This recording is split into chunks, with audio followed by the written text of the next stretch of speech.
Ehtiyot bo'ling, ehtiyot. Qarichilik ham qursin, shundaydir, qiynadi shu bel oyoq. Kechasi bilan uxlay olmay chiqdingiz. Hozir mazingiz yaxshimi? Yaxshi bo'ladi. Siz bozorga borib keling, qizim. Bo'ldi, xo'p. Bo'pti oyijon, qovun olaman, tarvuz olaman, non olaman, nosam olaman. Og'ir ko'tarmang, xo'pmi? Yo'q, og'ir ko'tarib, men bellarim o'zi og'rib yotibdi, qizim. Dorilaringizni ichib o'tiring.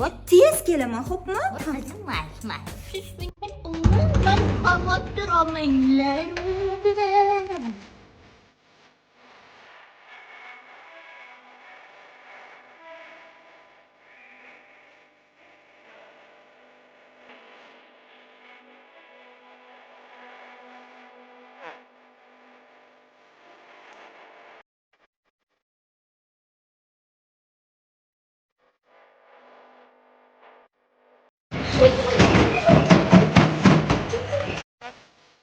Ладно, тогда мы не будем.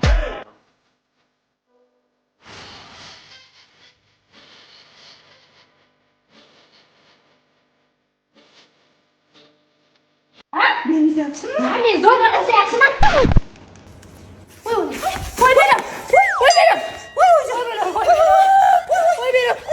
Unaqa majbur qilmanglar o'ynashga.